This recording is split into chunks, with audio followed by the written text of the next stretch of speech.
बिस्मिल्लाहिर्रहमानिर्रहीम। मुस्तफ़ा जाने रहमत पे लाखों सलाम। अस्सलाम वालेकुम। Welcome to my YouTube channel. आज हमने फार्माकोग्नोजी में प्लांट्स की कुछ टर्मिनोलॉजीज और उसके मुख्तलिफ पार्ट्स के बारे में पढ़ना है।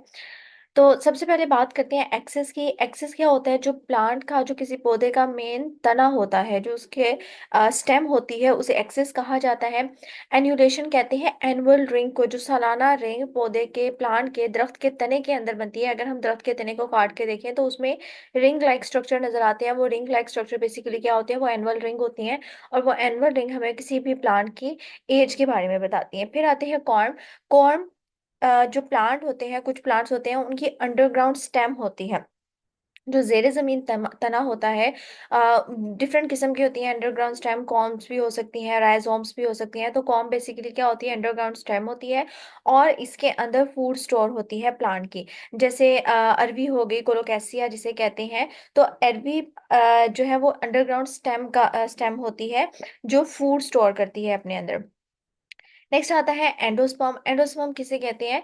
कि सीड के अंदर ये टिश्यू मौजूद होता है, जो कि फ्लावरिंग प्लांट का जो सीड होता है उसके अंदर ये टिश्यू होता है और ये एम्ब्रियो को खुराक प्रोवाइड करता है।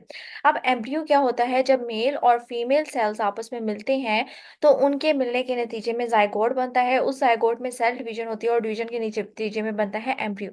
ये embryo basically early developmental stage of life होती है। इससे फिर एक नया पौधा जो है वो वजूद में आता है। तो जब तक इस एम्ब्रियो से, या कह लें जब तक सीड से पौधा नहीं बन जाता, पौधा नहीं निकल जाता, तो एम्ब्रियो सीड के अंदर एक छोटा सा प्लांट होता है, माइक्रोस्कोपिक प्लांट होता है। तो तब तक एम्ब्रियो जो है, ये जो अर्ली डेवलपमेंटल स्टेज है, ये अपनी खुराक किससे हासिल करता है? ये एंडोस्पर्म से हासिल करता है। और ये एंडोस्पर्म्स क्या होते हैं? सीड के अंदर टिश्यूज होते हैं जिसमें एम्ब्रियो के लिए खुराक स्टोर होती है। फिर एपिकाप की बात करें तो जो ओवरी होती है, ओवरी की जो दीवारें होती हैं, उनकी जो सबसे आउटर लेयर होती है उसे एपिकाप कहा जाता है। ओवरी क्या होती है? फीमेल रिप्रोडक्टिव ऑर्गन होता है। तो इस ओवरी की जो दीवार है उसकी सबसे आउटर लेयर को एपिकाप कहा जाता है, दरमियानी लेयर को मीजोकाप कहा जाता है और सबसे इनर जो लेयर होती है उसे एंडोस्पर्म कहा जाता है, एंडोकाप कहा जाता है। यहाँ पे लफ्ज इस्तेमाल हुआ है पेरिकार्प का, कि जो मीजोकार्प होती है वो पेरिकार्प की मिडल लेयर होती है। और पेरिकार्प मजीद जो है वो 3 लेयर्स के ऊपर मुश्तमिल होता है। बेसिकली पेरिकार्प क्या होता है? कि जो हमारा सीड है जिसने फ्रूट में डेवलप होना है, तो वो वाला फ्रूट का वो वाला हिस्सा जहाँ पे ओवरी वॉल डेवलप होके ओवरी वॉल डेवलप होती हैं और ओवरी वॉल क्या बना देती हैं? पेरिकार्प बना लेती हैं। ये पेरिकार्प कार्प 3 लेयर्स पे मुश्तमिल होता है, एपिकार्प, मीजोकार्प और एंडोकार्प के ऊपर। नेक्स्ट आता है एक्सुडेशन। किसी भी पौधे के किसी सरफेस के ऊपर कट लगाने पे उसमें से जो डिस्चार्ज सा निकलता है, जो लिक्विड सा निकलता है, उसे कहते हैं एक्सुडेशन। जैसे कुछ पत्ते होते हैं, उन पत्तों को कट लगाने पे उनसे लिक्विड सा निकलता है, तो उसे हम कहते हैं एक्सुडेशन। फ्रैक्चर कहते हैं किसी चीज के ऊपर कोई क्रैक आना या किसी चीज की ब्रेक होना, उसको कहते हैं फ्रैक्चर। ग्लोसी कहते हैं किसी चीज की स्मूथ और शाइनी सरफेस, चमकदार सतह जो होती है उसे ग्लोसी कहा जाता है। ग्रेटी का मतलब होता है सैंडी, यानी खुरदरी सी सतह, उसके ऊपर छोटे छोटे पार्टिकल्स मौजूद होते हैं। और ये खुरदरी सतह जो होती है उसे ग्रेटी सरफेस कहा जाता है। गोल कहते हैं किसी इंसेक्ट की वजह से अगर पौधे की जो प्लांट है उसकी सरफेस के ऊपर, या फॉर एग्जांपल आपने नोट किया होगा कि कुछ पत्तों के ऊपर छोटे छोटे ब्राउन से कलर के डॉट्स से बने होते हैं, उभार से बने होते हैं। वो बेसिकली क्या होते हैं? गोल होते हैं। और वो बनते किस वजह से हैं? इंसेक्ट्स की वजह से बनते हैं। हैबिट कहते हैं किसी भी प्लांट की जनरल अपीयरेंस को, यानी जो प्लांट है उसकी जाहिरी शक्ल सूरत क्या है, उसे उसकी हैबिट कहा जाता है। लीफलेट कहते हैं जो कंपाउंड लीफ होता है उसके जो मुख्तलिफ सेगमेंट्स होते हैं उसके ऊपर जो छोटे छोटे लीव्स मौजूद होते हैं, उन्हें लीफलेट्स कहा जाता है। जैसे फॉर एग्जांपल अगर हम नीम के पौधे की बात करें तो नीम का जो पत्ता होता है उस एक पत्ते के ऊपर बहुत ज्यादा छोटे छोटे पत्ते लगे होते हैं। या अगर किक्कर की बात की जाए तो किक्कर का जो दरख्त होता है उसके ऊपर जो पत्ते होते हैं, एक पत्ते के ऊपर छोटे छोटे बहुत से मजीद छोटे पत्ते लगे होते हैं, तो उनको कहा जाता है बेसिकली लीफलेट्स। नेक्स्ट जो टर्मिनोलॉजी है वो है ल्यूमेन। ल्यूमेन कहते हैं कोई ट्यूब लाइक स्ट्रक्चर है, तो उस ट्यूब लाइक स्ट्रक्चर के अंदर जो खाली जगह मौजूद होती है, जो कैविटी मौजूद होती है, उसे ल्यूमेन कहा जाता है। लस्ट्रस का मतलब होता है शाइनी, चमकदार कोई चीज है, चमकदार सरफेस है कोई, तो उसे लस्ट्रस कहा जाता है।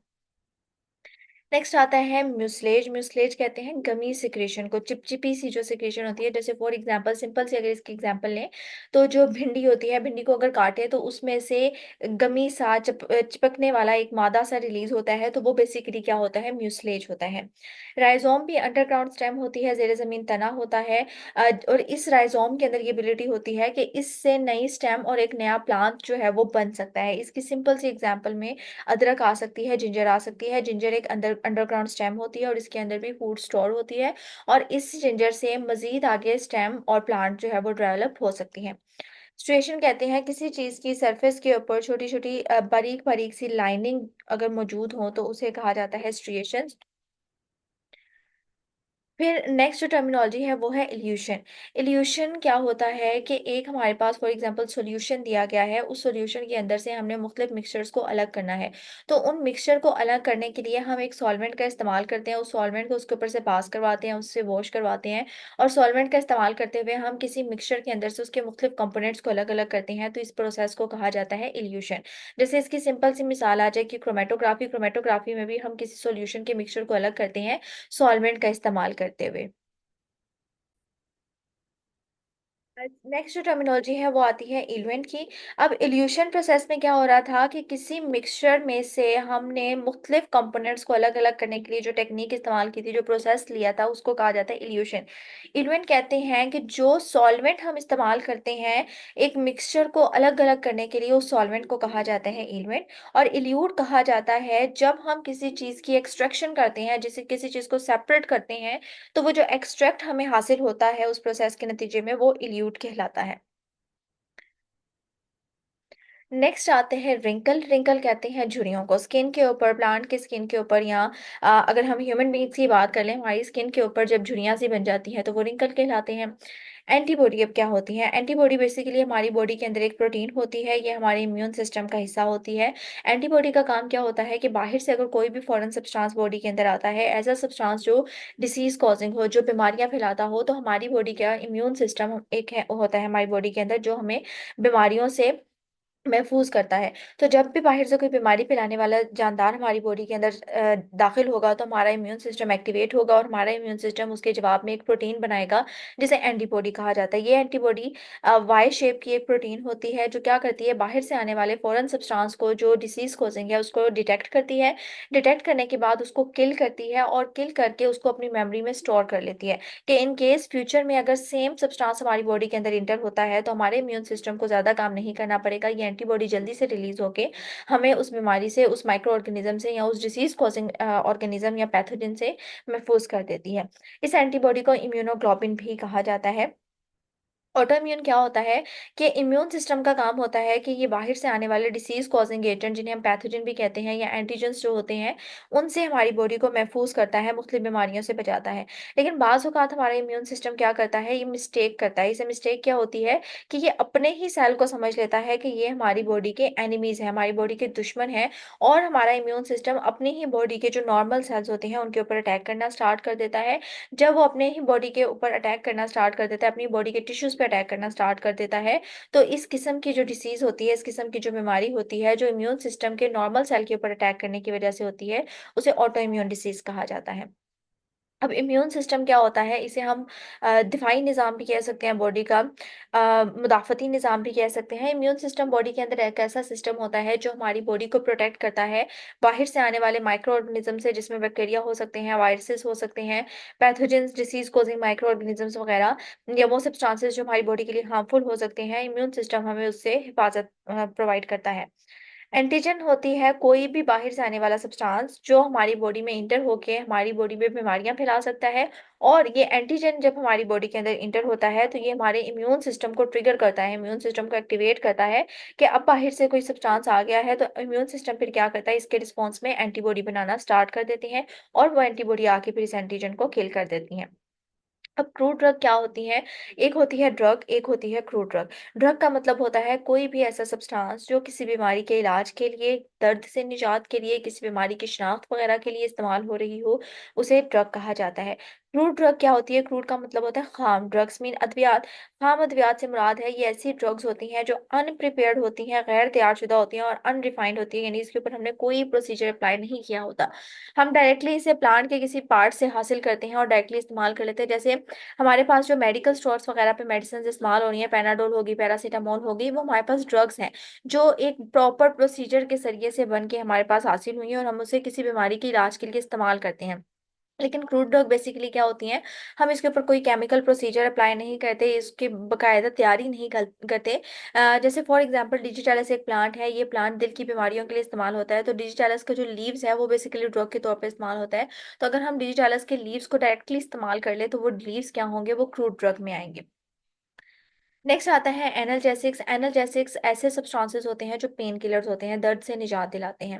एनेस्थेटिक्स क्या होते हैं? ये ऐसे सब्सटेंसेस या कह लें ऐसी ड्रग्स होती हैं जो बेहोशी तारी करने के लिए इस्तेमाल होते हैं। इंड्यूस लॉस ऑफ फीलिंग और सेंसेशन, ठीक है, जो बेहोशी तारी करने के लिए इस्तेमाल होते हैं, उन सब्सटेंसेस को एनेस्थेटिक या एनेस्थीसिया कहा जाता है। एंटी एनीमिक का मतलब होता है, एनीमिक लफ्ज निकला है एनीमिया से। एनीमिया के केस में क्या होता है कि हमारी बॉडी के अंदर जो एचबी होती है वो कम हो जाती है, हीमोग्लोबिन जो होती है वो नॉर्मल अमाउंट से कम हो जाती है, तो उस केस में एनीमिया हो जाता है। एंटी का मतलब होता है अगेंस्ट, एनीमिक का मतलब होता है अनीमिया। ये ऐसे सब्सटेंसेस या ऐसी ड्रग्स जो अनीमिया के खिलाफ इस्तेमाल होती है, अनीमिया को ट्रीट करने के लिए, उसको प्रिवेंट करने के लिए इस्तेमाल होती है, उन सब्सटेंसेस को एंटी एनीमिक कहा जाता है। नेक्स्ट आता है कार्मिनेटिव। कार्मिनेटिव ऐसे ड्रग्स या ऐसे सब्सटेंसेस होते हैं कि अगर आपके स्टमक में या इंटेस्टाइन वगैरह में गैस हो जाती है तो उस गैस को रिलीज करने के लिए कार्मिनेटिव ड्रग्स का या कार्मिनेटिव सब्सटेंसेस का इस्तेमाल किया जाता है। कैथार्टिक और लेक्सेटिव की बात की जाए तो कैथार्टिक और लेक्सेटिव तकरीबन सेम ही होते हैं। ये बेसिकली इस्तेमाल होते हैं कॉन्स्टिपेशन को ट्रीट करने के लिए। कैथार्टिक क्या करते हैं? वो जो स्टूल होता है, वेस्ट मटीरियल होता है जो हमारी स्मॉल इंटेस्टाइन लार्ज इंटेस्टाइन से पास होकर हमारे एनस में आता है और वो सॉलिड फॉर्म में होता है। और कॉन्स्टिपेशन जब हुई होती है तो कैथार्टिक बेसिकली क्या करता है? उस टूल के, उस वेस्ट मटेरियल के पैसेज को जो है इंक्रीज करता है, उसको स्मूथ बनाता है और कॉन्स्टिपेशन को ठीक करने में हेल्प करता है। और लैक्सेटिव भी ऐसी ड्रग्स, ऐसे सब्सटेंसेस होते हैं जो कॉन्स्टिपेशन को ट्रीट करने के लिए इस्तेमाल होते हैं। एमिटिक का मतलब होता है ऐसे सब्सटेंसेस जो वॉमिटिंग, उल्टी करवाने के लिए इस्तेमाल होते हैं, उन्हें वॉमिटिंग एमिटिक कहा जाता है। एंटी एमिटिक कहा जाए तो एंटी का मतलब होता है अगेंस्ट, यानी ऐसे सब्सटेंसेस जो वॉमिटिंग के खिलाफ इस्तेमाल होते हैं, वॉमिटिंग को रोकने के लिए इस्तेमाल होते हैं, उन्हें एंटी एमिटिक कहा जाता है। डायूरेटिक्स का मतलब होता है ऐसे सब्सटेंसेस जो यूरिन की प्रोडक्शन करवाते हैं, उन्हें डायूरेटिक्स कहा जाता है। और एंटी डायूरेटिक्स क्या होंगे? डायूरेटिक्स थे यूरिन की प्रोडक्शन करवाने वाले, एंटी हो जाएंगे तो उसका मतलब होता है अगेंस्ट, यानी ये यूरिन के फ्लो को, यूरिन की प्रोडक्शन को कम करते हैं। एलर्जेंस क्या होते हैं? कोई भी ऐसा सब्सटेंस जो हमारी बॉडी में आके हमारी बॉडी में इलेक्ट्रिक रिएक्शन शो कर दे, उसे कहा जाता है एलर्जेंस। एंटी स्पास्मोडिक क्या होते हैं? स्पास्मोडिक का मतलब होता है खिंचाव। तो एंटीस्पास्मोटिक क्या होंगे? जब अगर हमारे मसल्स में किसी किस्म का खिंचाव प्रोड्यूस हो गया है, खिंचाव बन गया है, खिंचाव आ गया है, स्पाज्म हो गया है, तो उसको ट्रीट करने के लिए एंटीस्पास्मोटिक सब्सटेंसेस या ड्रग का इस्तेमाल किया जाता है। कार्डियोटॉनिक का मतलब होता है, कार्डियो का मतलब होता है दिल, टॉनिक का मतलब होता है जो दिल के इलाज के लिए मेडिसिन या ड्रग्स इस्तेमाल हो रही हैं, उन्हें कार्डियोटॉनिक कहा जाता है। ये कार्डियोटॉनिक ड्रग्स क्या करती हैं? ये दिल के काम करने की सलाहियत को बढ़ाती हैं और जो दिल के मसल्स हैं उनकी कॉन्ट्रैक्शन को इम्प्रूव करती हैं, उसे बेहतर बनाती हैं। एडजुवेंट ऐसे सब्सटेंसेस होते हैं कि अगर हम इन्हें किसी और ड्रग के साथ, किसी और सब्सटेंस के साथ लेते हैं तो ये उस ड्रग की जो ये कह लें एफिकेसी है या उसकी जो सलाहियत है काम करने की, उसको इंक्रीज कर देते हैं। यानी ऐसे सब्सटेंसेस जिन्हें अगर किसी ड्रग के साथ इस्तेमाल किया जाए तो ये सब्सटेंसेस उस ड्रग्स की एबिलिटी को, उसके काम करने की सलाहियत को बढ़ा देते हैं, उसकी पोटेंसी को बढ़ा देते हैं। इन्फ्लेमेशन का मतलब होता है सोजिश। सिंपल अल्फाज में हम कह सकते हैं इन्फ्लेमेशन को सोजिश। अब सोजिश क्या होती है? किसी इंजरी के जवाब में या कोई इन्फेक्शन हो गया है या इरिटेशन वगैरह बॉडी के किसी पार्ट पे हो रही है, तो उस केस में जो बॉडी के ऊपर, स्किन के ऊपर या किसी हमारे ऑर्गन के ऊपर में जो सोजिश हो जाती है उसे कहा जाता है इन्फ्लेमेशन कहा जाता है। डर्माटाइटिस का मतलब क्या होता है? डर्मा का मतलब होता होता है स्किन और आइटिस का मतलब होता है इन्फ्लेमेशन। अगर आपकी स्किन के ऊपर सोजिश होती है, स्किन हमारी जो जिल्द है उसके ऊपर सोजिश होती है तो उसे डर्माटाइटिस कहा जाता है। साइनोसाइटिस कहते हैं हमारे जो नाक है इसके ऊपर की साइड पे और हमारे नाक की साइड्स के ऊपर कुछ कैविटीज मौजूद होती है, कुछ हवा की खाली जगह मौजूद होती है जिसे साइनस कहा जाता है। अगर इस साइनस के अंदर इन्फ्लेमेशन हो जाती है तो इस कंडीशन को साइनसाइटिस कहा जाता है। जैसे सामने डायग्राम में दिखाया गया है कि नाक की साइड पे और हमारे सर के माथे के ऊपर कुछ कैविटीज वगैरह मौजूद हैं। ये कैविटीज क्या होती हैं? साइनस होती हैं, और अगर इनमें इन्फ्लेमेशन हो जाता है तो इन्हें साइनसाइटिस कहा जाता है। या अगर इसमें कोई फ्लूइड वगैरह जमा हो जाता है तो उस फ्लूइड वगैरह के जमा होने की वजह से भी इसमें इन्फ्लेमेशन हो जाती है और इसे साइनसाइटिस कहा जाता है। एक्जिमा क्या होती है? एक्जिमा एक ऐसी कंडीशन होती है जिसमें आपकी स्किन ड्राई हो जाती है, उसके ऊपर बहुत ज़्यादा इचिंग होती है, खारिश होती है, जिसके नतीजे में ब्लीडिंग भी हो सकती है, वहां से खून भी निकल सकता है। ऐसी कंडीशन को एक्जिमा कहा जाता है। एनाफाइलैक्सिस किसे कहते हैं? ये भी बेसिकली एलर्जिक रिएक्शन होता है ये, लेकिन ये जब बहुत ज़्यादा स्वेयर किस्म की एलर्जी होती है जो लाइफ थ्रेटनिंग होती है, जो हमारी ज़िंदगी के लिए ख़तरनाक हो सकती है, इस कंडीशन को हम कहते हैं एनाफाइलैक्सिस। फिर होती है इम्यूनोथेरेपी। इम्यूनोथेरेपी क्या होती है कि हमारे इम्यून सिस्टम का इस्तेमाल करते हुए कैंसर को ट्रीट करने की जो कैंसर को ट्रीट करना, इस कंडीशन को कहते हैं, इस प्रोसेस को कहते हैं इम्यूनोथेरेपी, के इम्यून सिस्टम को इस्तेमाल करते हुए कैंसर को ट्रीट करना या किसी बीमारी को ट्रीट करना। फिर आते हैं सिडेटिव। सिडेटिव ऐसे सब्सटेंसेस होते हैं जो सुकून आवर होते हैं, जो हमें सुकून देते हैं और नींद लाते हैं। ऐसे सब्सटेंसेस को सिडेटिव कहा जाता है। डिमल्सेंट ऐसे सब्सटेंसेस होते हैं कि अगर हमारे जो म्यूकस मेम्ब्रेन है, हमारे मुंह के अंदर की जो मेम्ब्रेन है, या हमारे स्टमक और हमारी ईसोफेगस के जो इनर लेयर्स होती हैं, म्यूकस की मेम्ब्रेन जो होती हैं, उसके अंदर अंदर अगर कोई इरिटेशन वगैरह होती है, या हमारे मुंह के अंदर जो हमारे मुंह की हमारे माउथ की जो म्यूकस मेम्ब्रेन है उसमें इरिटेशन वगैरह होती है, तो डिमल्सेंट ऐसे सब्सटेंसेस होते हैं जो हमारी म्यूकस मेम्ब्रेन के ऊपर एक प्रोटेक्टिव लेयर बना के हमें उस इरिटेशन से महफूज रखते हैं। पल्प किसे कहते हैं? Soft juicy part of fruit. Fruit का वो वाला हिस्सा जो जूसी होता है, जो एडिबल होता है, खाने के काबिल होता है, उसे कहा जाता है पल्प। रूट्स क्या होती हैं? रूट्स बेसिकली होती हैं अंडरग्राउंड पार्ट ऑफ प्लांट्स, ठीक है, जड़ें जो जमीन में मिट्टी के साथ जुड़ी हुई होती हैं, और इसके जरिए ही पौधा जो है वो अपनी जगह पे खड़ा हुआ होता है। अब रूट्स का काम क्या होता है कि इन्होंने जमीन से पानी को और जो ग़िज़ाइयत होती है, न्यूट्रिएंट्स होती हैं, उसको जज़्ब करना होता है, और जज़्ब करने के बाद इसने पौधे के बाकी तमाम पार्ट्स को वो पानी और न्यूट्रिएंट्स प्रोवाइड कर देने होते हैं, ब्रांचेस को और लीव्स वगैरह को। बाग किसे कहते हैं? जो हमारा तना होता है दरख्त का, तने के साइड पे आउटर लेयर होती है, उसको कहा जाता है बार, किसी उर्दू में छाल भी कहा जाता है। इसके अंदर भी कुछ एक्टिव इंग्रेडिएंट्स पाए जाते हैं जो मुख्तलिफ किस्म की बीमारियों वगैरह को ट्रीट करने के लिए इस्तेमाल होते हैं।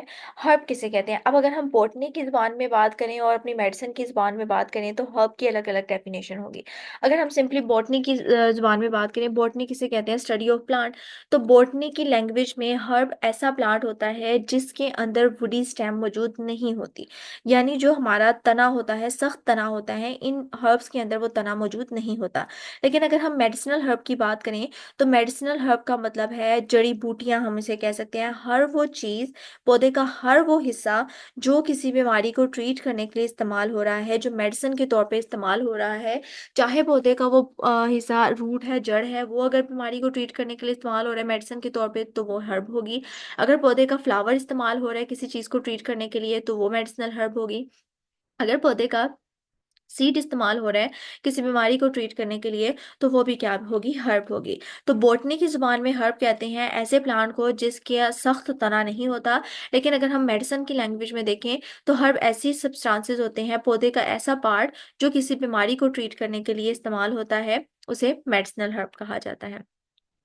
गम किसे कहते हैं? गम बेसिकली क्या होती है? ये एक गमी सा, एक चिपकने वाला मादा होता है, जो कहाँ से निकलता है? हमारे पौधे की जो बार्क होती है, हमारे जो दरख्त की जो तने की छाल होती है उसमें से निकलता है, एक्सीडेट सा निकलता है, गमी सिक्रीशन सी निकलती है, उसे कहा जाता है गम्स कहा जाता है। जैसे अक्सर आप लोगों ने दरख्तों के ऊपर, जैसे सामने डायग्राम में भी शो करवाया गया है कि बहुत से दरख्तों के जो छाल होती है, जो इनकी तना होता है, इसके ऊपर अगर कट लगाया जाए या वैसे भी इनमें से गम लाइक मटेरियल निकल रहा होता है ब्राउन से कलर का, तो वो बेसिकली क्या होते हैं? गम और रेजन ही होते हैं जो प्लांट से निकलते हैं।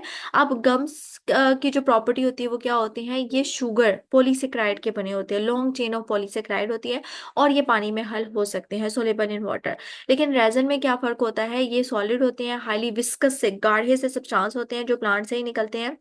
लेकिन गम्स में चूंकि शुगर मौजूद होती है, लेकिन रेजन्स में टर्पीन्स केमिकल्स मौजूद होते हैं, और रेजन्स पानी के अंदर इनसॉल्युबल होते हैं। तो ये था आज का टॉपिक। उम्मीद है आपको ये सारी टर्मिनोलॉजी समझ में आ गई होगी। अगर आपको कोई टर्मिनोलॉजी समझ नहीं आती तो आप कमेंट बॉक्स में पूछ सकते हैं।